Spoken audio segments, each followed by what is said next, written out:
Hey Frontline fans, welcome back to Comic Frontline, and you're with me, Mike Spider Slayer. Welcome back, everybody.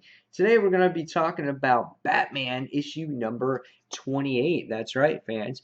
Now, today, or when I picked up this issue, I thought Batman, 0 year. It was just like automatic in my brain. And then on the cover it says, A Secret Glimpse into Batman Eternal. So when I saw this issue, I thought, oh, okay, we're going to get like a little backstory at the end, 4-page preview, things like that, and then you're going to get the rest of Batman Zero. But let me just tell you, when I read this whole story, it has nothing to do with 0 year. It has everything to do with Batman Eternal, and this really felt like a zero issue for this particular series that is coming out in April.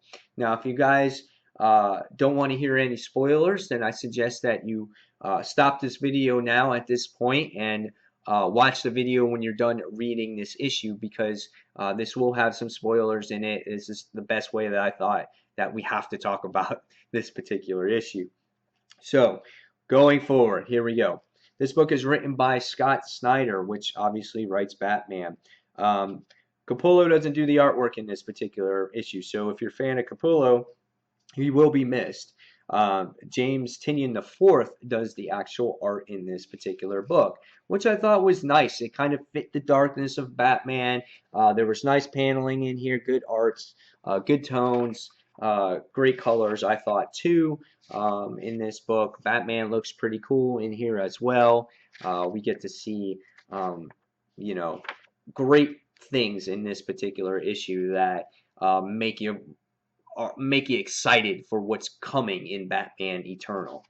So, what did this story have to, what was the story about? Well, it opens up in Gotham in the future.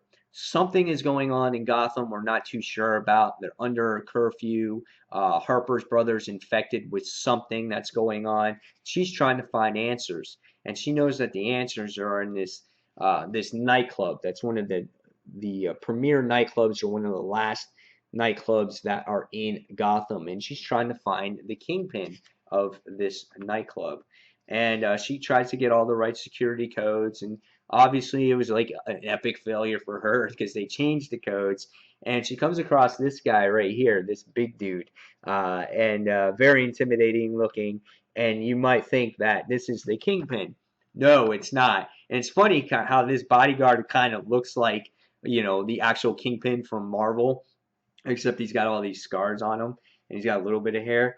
But the lights turn off, and here comes Batman. So Batman is there, kicking the bad guy's butt.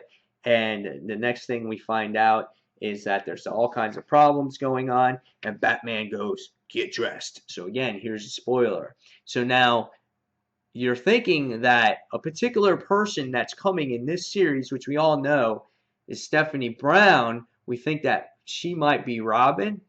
No, she's not Robin.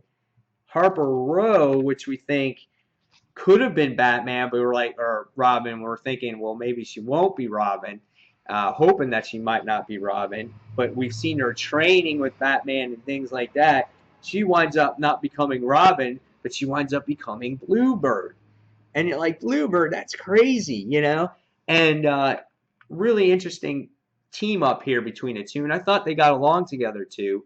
I thought the two got along together well, and she comes out with freaking shot pellet guns, and it was pretty cool. And one of the characters in the book says, "I thought you were against, guns," and Batman was like, "Well, I am, but she's not." So she uses these shock pellet guns, and which was really neat, and she's got great acrobatics that you see on here. And she has even like little tricks in her boots. So it was really cool to actually see that particular issue in the issue. We find out who the boss or the kingpin is in this actual issue as well, and it is it is Catwoman, which was Selina, and they have to somehow work together to find out what's going on in Gotham. And the secret of this whole thing was that there was someone locked in this vault, and you get to see that in this vault. And when you get to the last page, we wind up seeing that it is, and we all knew that this was coming, was Stephanie Brown. But it's not Stephanie Brown as Robin, what you would expect. It's Stephanie Brown as the spoiler.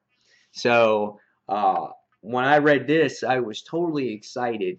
And I was like, man, sign me up for Batman Eternal. This was a great surprise and a great introduction to everything that's going to be going on in Batman Eternal and what characters are going to be involved in here. And how they together, I don't know.